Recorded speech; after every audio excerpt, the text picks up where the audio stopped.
அஸ்ஸலாமு அலைக்கும். Welcome to Sadha's kitchen. இன்றைக்கி நம்ம ஒரு சூப்பரான ஒரு ஸ்நாக் தான் பார்க்க போகிறோம். ஒரு மாதம் வச்சாலுமே செம்ம கிறிஸ்பாக இல்லை ஒரு ஸ்நாக் தான். இது வந்து அவல் மிக்சர் தான். இது வந்து நம்ம கடையில் தான் வாங்கியிருப்போம். ஆனால் அது வீட்லேயே ரொம்ப ஈஸியாக செய்யலாம். இப்போ வாங்கிருக்கலான்னு பார்க்கலாம். செம்ம டேஸ்ட்டாகவும் இருக்கும். இந்த மாதிரி செஞ்சு பாருங்கள் ஒரு தடவை.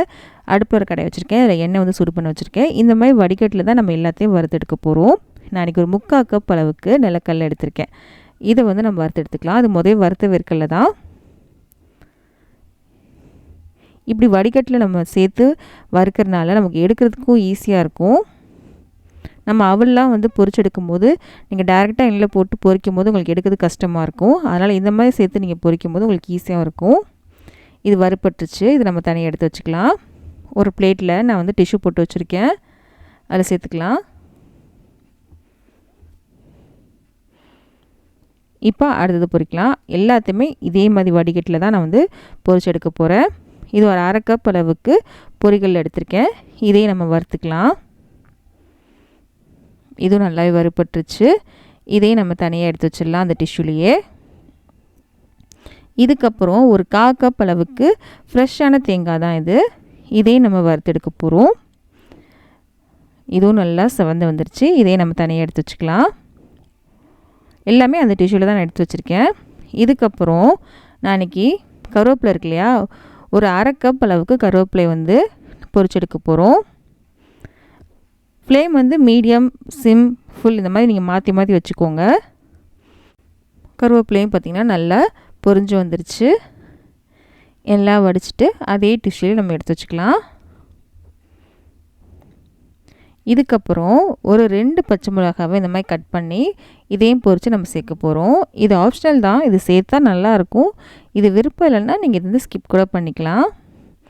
இது நல்லாவே பொரிஞ்சிருச்சு. நீங்கள் முழுசாக சேர்க்குறது மாதிரி கட் பண்ணி சேர்க்கும் போது உங்களுக்கு வந்து எண்ணெயில் போட்டு பொரிக்கும் போது உங்களுக்கு வெடிக்காது. நீங்கள் ஃபுல்லாக போட்டிங்கன்னா கண்டிப்பாக வெடிக்கும். இதுக்கப்புறம் காஞ்ச திராட்சை இருக்கு இல்லையா, இது வந்து ஒரு 1/2 கப் அளவுக்கு எடுத்திருக்கேன். இது நல்லா பலூனமாக உப்பி வரட்டும். இங்கே பாருங்கள், இது நல்லா உப்பி வந்துருச்சு. இதையும் நம்ம தனியாக எடுத்து வச்சிடலாம். இதுக்கப்புறம் முந்திரி எடுத்திருக்கேன். இதையும் நம்ம நல்லா செவக்க வறுத்துக்கலாம். இதுவும் நல்லா செவந்து வந்துருச்சு. இதையும் நம்ம எடுத்து அதே டிஷ்யூலே நம்ம வச்சுக்கலாம். பாருங்கள், எல்லாமே செவந்து வந்துருச்சு இல்லையா, எடுத்து வச்சிடலாம். இதுக்கப்புறம் நான் இன்றைக்கி ஒரு 1/2 கிலோ அளவுக்கு அவல் எடுத்திருக்கேன். கொஞ்சம் திக்கான அவல் தான் எடுத்திருக்கேன். லேசான அவல் கூட எடுத்துக்கலாம். அது சீக்கிரமாக பொரிஞ்சு வந்துடும். திக்கான அவல் எடுத்திங்கன்னா கொஞ்சம் பொரிக்க டைம் எடுக்கும். அவ்வளோதான் வித்தியாசம். எது வேணாலும் நீங்கள் எடுத்துக்கலாம். இந்த மாதிரி கொஞ்சம் கொஞ்சமாக சேர்த்து இந்த அவலை பொரிச்சு எடுத்துக்கோங்க. நல்லா பொரிஞ்சு வரட்டும். அவலை மட்டும் இந்த மாதிரி கரண்டி வச்சு நல்லா கலந்து விட்டுக்கோங்க.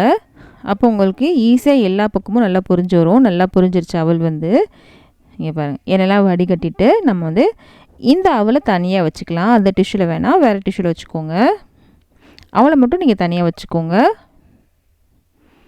எல்லாம் வடிச்சிட்டு நம்ம தனியாக வச்சுக்கலாம் இந்த அவலை. இதே மாதிரி எல்லா அவலுமே நான் இன்றைக்கி 1/2 கிலோ அளவுக்கு அவல் சொன்னேன். அதுமாதிரி கொஞ்சம் கொஞ்சமாக சேர்த்து நம்ம பொரிச்சு எடுத்துக்கலாம். இந்த மாதிரி பொரித்து நான் ஒரு டிஷ்யூவில் போட்டு வச்சுருக்கேன். அதை இப்போ உங்களுக்கு காமிக்கிறேன். நான் சொன்ன அளவுகள் எல்லாமே 1/2 கிலோ அவலுக்கான அளவு தான் நான் சொல்லியிருக்கேன். நீங்கள் எவ்வளோ அவல் எடுக்கிறீங்களோ அதுக்கேற்றப்ப நீங்கள் வந்து கூட்டிக்கோங்க, இல்லைனா குறைச்சிக்கோங்க. மிச்சதெல்லாம் நான் பொரிச்சு வச்சுருந்தாலும் அது ஒரு டிஷ்யூவில் போட்டு வச்சுருந்தோம் இல்லையா, அதுவும் ரெடியாக இருக்குது. இப்போ எல்லாமே ரெடியாக இருக்குது. இப்போ ஒரு பெரிய பாத்திரம் எடுத்துக்கலாம். அவலை தவிர மித்த எல்லாத்தையும் இதில் சேர்த்துடலாம். நம்ம ஃபஸ்ட்டு சேர்த்துட்டோம். இப்போ அவளையும் சேர்த்துடலாம். அவல் நல்லா கிறிஸ்பாக இருக்கணும். அது ரொம்ப முக்கியம். இல்லை அப்படின்னா உங்களுக்கு நமத்து போன மாதிரி ஆயிரும். நல்லா கிறிஸ்பாக பொரிச்சு எடுத்துக்கோங்க. இப்போ எல்லாத்தையும் நல்லா கலந்து விட்டுடலாம். இது இருக்கட்டும். இதுக்கு ஒரு மசாலா ரெடி பண்ண போகிறோம். அதுக்கு ஒரு மிக்சர் எடுத்திருக்கேன். இதில் ஒரு 1/2 டேபிள் ஸ்பூன் அளவுக்கு சோம்பு, 1/2 டேபிள் ஸ்பூன் அளவுக்கு சீரகம், கொஞ்சமாக மஞ்சத்தூள், 1/2 டேபிள் ஸ்பூன் அளவுக்கு மிளகாத்தூள், இதோட 1 டேபிள் ஸ்பூன் அளவுக்கு மேகி மசாலா எடுத்திருக்கேன். இப்போ இது எல்லா இடத்துலையும் கிடைக்கல, இது எடுத்துக்கோங்க. இதை சேர்க்க விருப்பம் இல்லை அப்படின்னு நினச்சிங்கன்னா ஆம்ச்சூர் பவுடரும் கொஞ்சமாக சாட் மசாலாவும் நீங்கள் சேர்த்துக்கோங்க. இது சேர்த்திங்கன்னா ரொம்ப டேஸ்ட்டாக இருக்கும். தேவையான உப்பு சேர்த்துருக்கேன். இதெல்லாம் சேர்த்து நம்ம அரைச்சிட்டு வந்துடலாம். இப்போ நம்ம மசாலா ரெடி ஆயிடுச்சு. நம்ம அரைச்சி வச்சிருந்தாலும் மசாலா இதை வந்து நம்ம கலந்து வச்சுருந்த அவலில் சேர்த்துடலாம். சேர்த்துறது நல்லா கலந்து விடுங்க. நம்ம சேர்த்த மசாலா வந்து எல்லா இடத்துலையும் இருக்க மாதிரி நல்லா கலந்து விட்டுக்கோங்க. மேகி மசாலா சேர்த்தனால டேஸ்ட் சூப்பராக இருக்கும், டிஃப்ரெண்ட்டாகவும் இருக்கும். இப்போ நல்லா கலந்துட்டோம். இதுக்கப்புறம் ஒரு முக்கியமான ஒரு பொருள் சேர்க்க போகிறோம். அதுனா சர்க்கரை தான். 2 டேபிள் ஸ்பூன் அளவுக்கு சர்க்கரையை மிக்சியில் சேர்த்து நல்லா பவுடராக எடுத்திருக்கேன். இதை வந்து லாஸ்ட்டில் இந்த மாதிரி சேர்த்து நல்லா கலந்துட்டுக்கோங்க. இந்த சர்க்கரை சேர்க்கறதுனால டேஸ்ட்டே செம்மையாக இருக்கும். என்னடா சர்க்கரை சேர்க்கும்போது இனிப்பாக இருக்குமோ அப்படிலாம் நினைக்காதீங்க. ரொம்பவே சூப்பராக இருக்கும், செம்ம டேஸ்ட்டாக இருக்கும். கண்டிப்பாக இந்த மாதிரி செஞ்சு பாருங்கள். நம்ம கடைகள்லாம் நம்ம ஸ்வீட் மிக்சர் வாங்கி சாப்பிட்ருப்போம் இல்லையா, அந்த அளவுக்கு செம்ம சூப்பராக இருக்கும். அதை விடவே இது செம்மையாக இருக்கும். கண்டிப்பாக ஒரு தடவை செஞ்சு பார்த்துட்டு எப்படின்னு சொல்லுங்கள்.